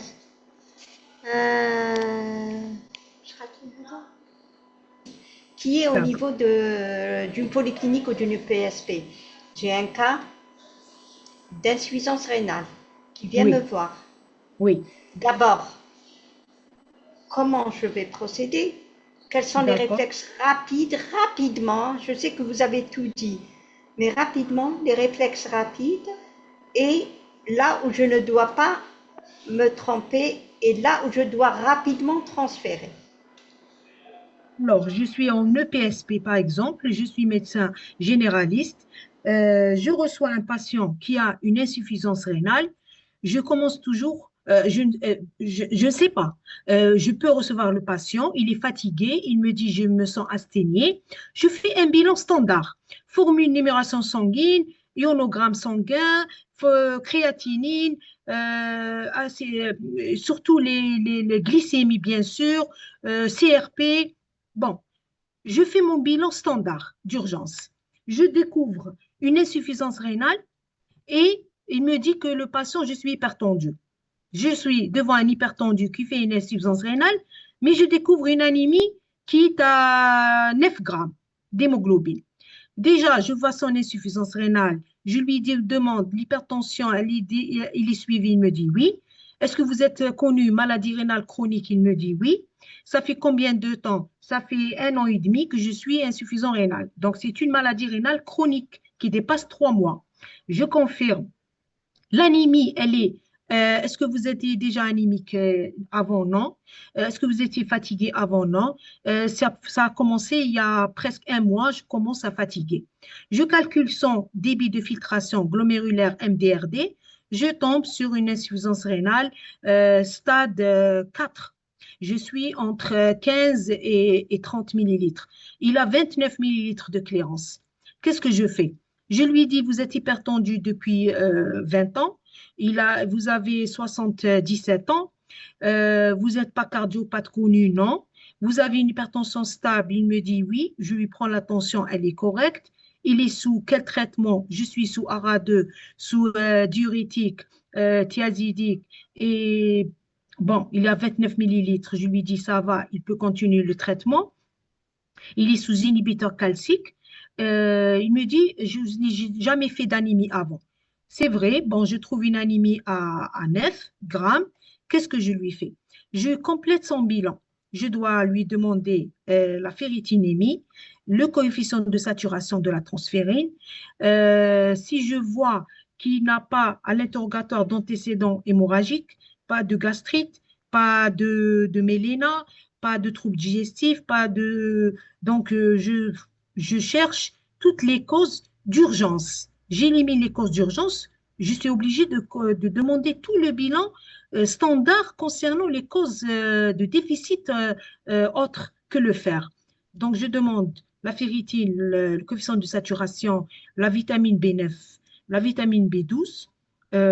J'ai demandé la CRP. Dans l'urgence, elle était normale. Donc, je demande les folates, la vitamine B12, la ferritine, la TIBC, ou le coefficient de saturation de la transférine, un frottis sanguin. Est-ce que je suis devant une anémie centrale ou périphérique? Je complète, donc je cherche autre cause digestive, comme je disais, urologique, saignement, hématurie macroscopique. Et donc, s'il n'y a pas d'hémorragie digestive ou urologique ou gynécologique chez la femme, je demande ce bilan. Après, il me ramène le bilan. Si je vois les causes, s'il y a un déficit en folate, vitamine B12, je corrige les causes. Ça, généralement, ça aide à équilibrer l'anémie. S'il me ramène un coefficient de saturation et une ferritinémie basse, je suis devant un déficit absolu en fer. J'ai confirmé la maladie rénale chronique à 29 millilitres, stade 4. Je suis obligée de commencer par le fer. Je peux faire le voie orale si je vois que la CRP n'est pas élevée, donc il n'y a pas d'inflammation. ça peut donner. Mais je vois que la CRP est élevée, par exemple, je commence directement par le fer injectable. Je lui donne le fer, je le revois un mois, je réévalue son anémie, toujours faire ferritinémie, TIBC, coefficient de saturation et l'hémoglobine à un mois, 2 mois, 3 mois. Si je vois qu'il répond et qu'il est à 10, 10 et demi, je le laisse tranquille. Je vois, je peux continuer le traitement de manière prophylactique, le faire oral. Donc, je continue mes 6 mois, mes 4 mois de traitement jusqu'à avoir des réserves correctes. Généralement, à 3 mois, déjà, on a une bonne réponse. Et si je vois qu'il ne répond pas au bout de 1 mois ou 2 mois jusqu'à 3 mois par le traitement oral, je bascule directement sur le traitement injectable. Mais non, si l'anémie elle reste autour de, si avec le fer seulement, et je peux corriger l'anémie, il est au stade 4, 29 millilitres, je ne suis pas obligée de commencer le PO. Et si je vois que le fer seul ne suffit pas, des fois le fer, il suffit largement, hein. Et si le fer seul ne suffit pas et l'anémie persiste à 9,5, 9, avec le fer, je commence mon EPO chez lui par voie sous-cutanée. Et je le réévalue l'hémoglobine chaque mois. D'accord? Je continue donc pour lui le PO, probablement, il va le recevoir euh, jusqu'au stade 5 de l'hémodialyse, de la maladie rénale chronique. Voilà. Est-ce que Madame Gougam, est-ce que ça vous convient? Oui, merci beaucoup. Vous avez refait carrément. Merci beaucoup, professeur. Je ne sais pas si on va choisir une seule question. Il n'y a pas de Alors, nous problème. prendrons, chauffez, il y a une question à 11h18. Parce que là, D'ac- on va trouver beaucoup de questions, donc c'est un peu. D'accord. Alors, c'est trop pour vous. Très Par bien. rapport aux urgences, par rapport aux Oui, urgences, oui. Aux urgences, pour la natrémie.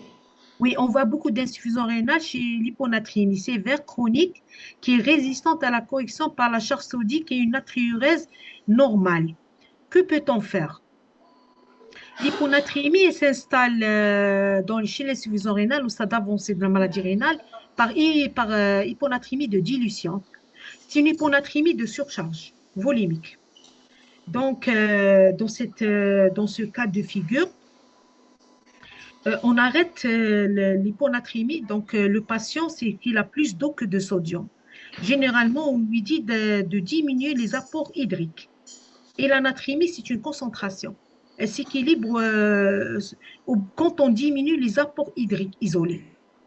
Donc, il y a une surcharge hydrique qui fait que la concentration de sodium baisse dans le sang. D'accord? Maintenant, si c'est une hyponatrémie par constriction, c'est-à-dire par hypovolémie ou par déshydratation chez un patient âgé sous diurétique qui vient avec cachet, qui voit l'examen, la déshydratation extracellulaire, dans ce cas-là, c'est une hyponatrémie par hypovolémie. Il faut remonter la volémie par le sérum salé isotonique qui va corriger cette hyponatrémie. D'accord? C'est ça la différence.